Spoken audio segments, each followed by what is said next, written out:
Hi students. आज हम लोग एक बहुत ही अच्छा टॉपिक कर रहे हैं जिससे तुमको SN1 और E1 क्वेश्चन सॉल्व करने में बड़ा आसानी होगी। और ये टॉपिक है ring expansion, contractions, rearrangements. It means what कि जो एक्सपेंशन है और या फिर कॉन्ट्रैक्शन है वो रीअरेंजमेंट का ही एक टाइप है, बट थोड़ा सा डिफरेंट है। क्या डिफरेंट है? तो देखो, रीअरेंजमेंट रिएक्शंस यूजुअली वो क्या होता है कि ओपन चेन में होता है, ठीक है। कॉन्ट्रैक्शन या एक्सपेंशन जो होगा वो तुमको एक साइक्लिक चेन में होता है। क्लियर? तो क्या मैं बोल रहा हूँ कि जो एक्सपेंशन होता है या कॉन्ट्रैक्शन होता है वो एक स्पेशल टाइप है रीअरेंजमेंट्स का, ठीक है।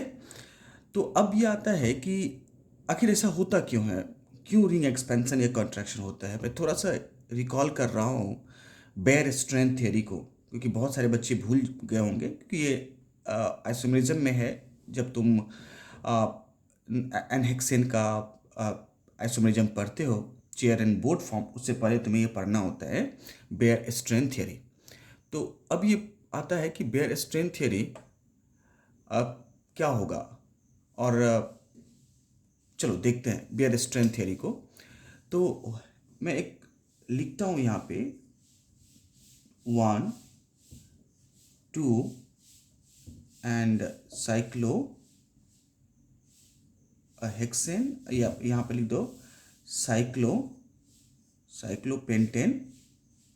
और एक मैं लिखता हूँ यहाँ पे साइक्लो साइक्लोहेक्सेन, ठीक है।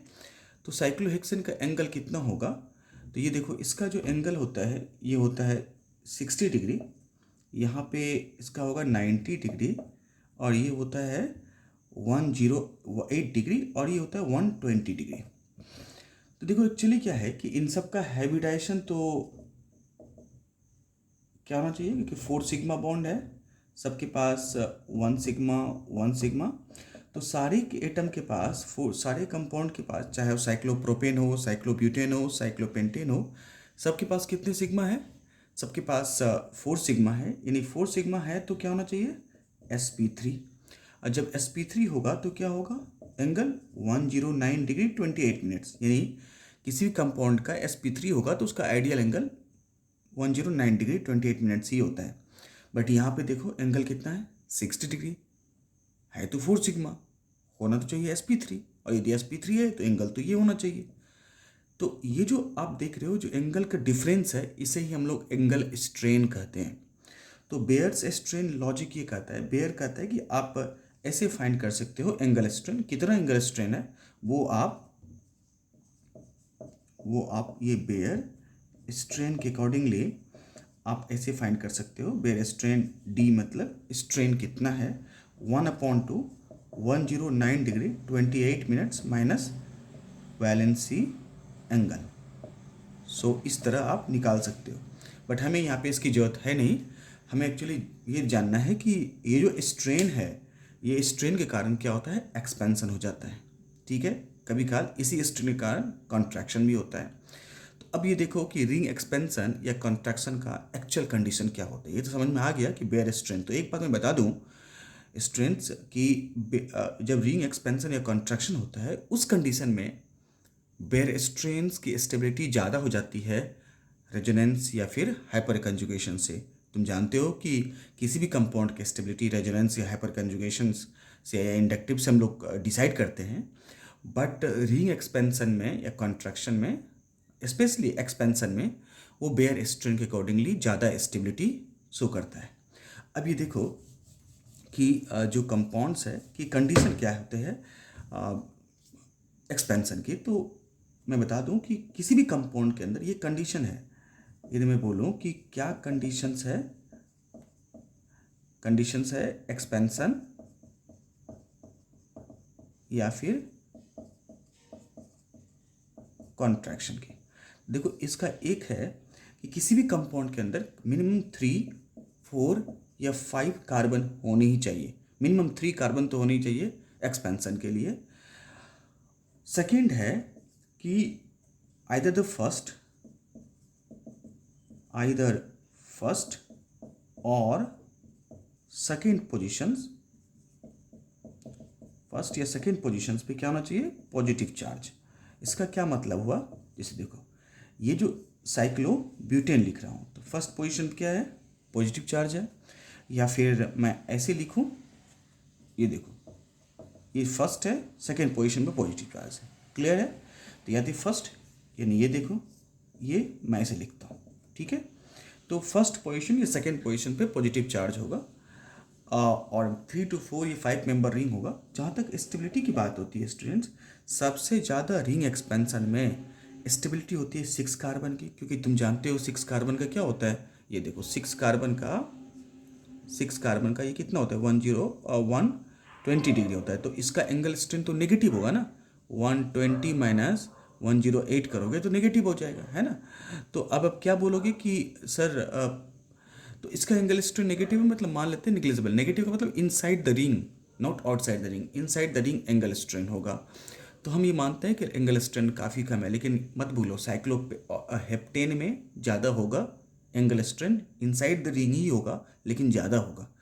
तो सबसे ज़्यादा स्टेबिलिटी 6 कार्बन की होती है रिंग एक्सपेंशन में, फिर 5 की, फिर 7 की, फिर 4 की, फिर 3 की। डन। अब देखो मैं कुछ क्वेश्चंस दिखाता हूँ जो स्टूडेंट्स ने हमें व्हाट्सएप किए हैं। तो मैं उस क्वेश्चन को, पूरे क्वेश्चन को ही जो उसने भेजा है सारे डील कर देते हैं, यहाँ पे समझ में आ जाएगा कि आखिर एक्सपेंशन या कॉन्ट्रैक्शन कैसे होता है, ठीक है। चलो तो ये देखो,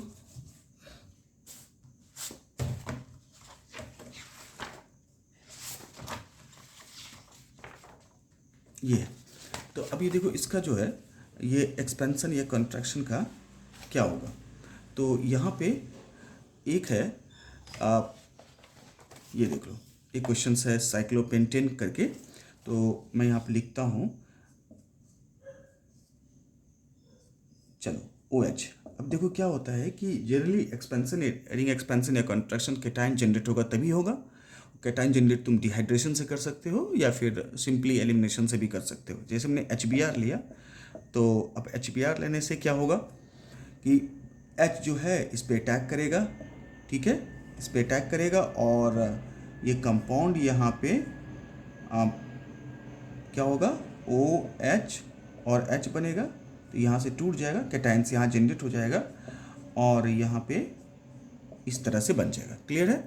अब देखो क्या होता है कि इसके दो कंडीशन, अब इसमें तो दो पॉसिबिलिटीज़ है। एक पॉसिबिलिटी तुम ये बोल सकते हो कि सर ऐसा हो सकता है क्या कि ये जो है कैटायंस यहाँ पे आ जाए, हाँ बिल्कुल हो सकता है। तो बट इस कंडीशन से क्या है कि हाइपर, हम स्टेबिलिटी किससे निकालेंगे, हाइपर कंजुगेशन से।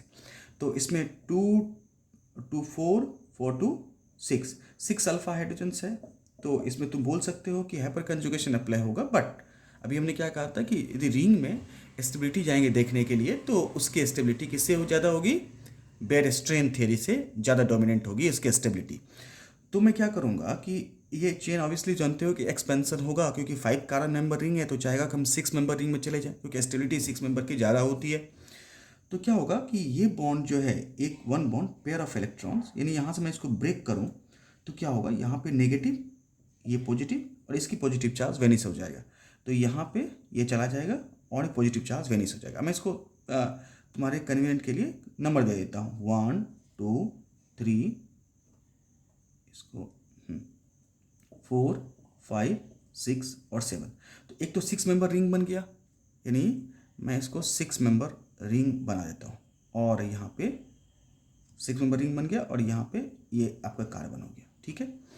अब देखो यहाँ पे क्या चार्ज है आपके, जो ये तो 6 के साथ बना है, तो यहाँ तो 7 हो गया, 6 हो गया, 5th 4th 3rd 2nd और 1st, यानी यहाँ पे कैटायंस है, क्लियर है। अब देखो यहाँ पे क्या है स्टूडेंट्स कि आपके जो हाइड्रोजन्स है, ये हाइड्रोजन्स यहाँ से यहाँ शिफ्ट हो जाएगा, इसे हाइड्राइड शिफ्ट कहते हैं। तो इससे क्या होगा, कैटायन चार्ज इस पोजीशन पे आ जाएगा। समझ हमारी बात क्या बोल रहा हूँ, इससे कैटायन चार्ज कहाँ आएगा, इस पोजीशन पे आ जाएगा। तो ये कंपाउंड क्या हो जाएगा कि ये जो है कंपाउंड यहाँ पे कैटायन चार्ज यहाँ आ गया। अब आपका जो ब्रोमीन है वो इजीली इस पे अटैक कर देगा, यानी ये कंपाउंड क्या बन जाएगा, ये बनेगा, मेरी बात समझ में आ गई कि आखिर रिंग एक्सपेंशन हुआ कैसे, ठीक है। चलो एक और क्वेश्चन लेते हैं रिंग एक्सपेंशन का, समझ में आ जाएगा। ठीक है, ये देखो, अब जो सेकेंड क्वेश्चन हम ले रहे हैं इसका रिंग एक्सपेंशन का, वो क्या कर रहा है कि ये कंपाउंड है, ठीक है। अब इस कंपाउंड में यहाँ पे लिया है हमने OH। अब देखो OH लिया है, फिर से वही HCl लिया है। तो अब स्टूडेंट देखो HCl है तो ये OH हटेगा और ये कंपाउंड बन जाएगा कैटायंस। एज यूजुअल सेम काम कि यहाँ से बॉन्ड टूटेगा और ये मूव करके यहाँ पे आएगा, कैटायन चार्ज यहाँ शिफ्ट हो जाएगा, यहाँ के कैटायन चार्ज वेनिस हो जाएंगे। तो अब देखो क्या होगा, ये मैं इसको लिखता हूँ इस तरह से 1 2 3 4 5 6। तो ये कितना मेंबर रिंग बन गया, 5 मेंबर रिंग बन गया। तो ये कंपाउंड आपका ये रहा 5 मेंबर रिंग और ये बन गया। तो ये तो आपका 6 है, 5th है, 4th, 3rd to 1st, यहाँ पॉजिटिव चार्ज है। फिर वही बात होगा कि यहाँ के जो हाइड्रोजन यहाँ से हाइड्राइड शिफ्ट हो जाएंगे और क्या होगा, ये जो कंपाउंड है यहाँ पे कैटायंस आ जाएगा और फिर आपका Cl इस पे अटैक कर देगा। क्लियर है, देख रहे हो। अब आता है नेक्स्ट पार्ट कि सर एक और क्वेश्चन देख लो, ये दोनों एक्सपेंशन का था। मूव करते हैं नेक्स्ट, अगला देखो ये है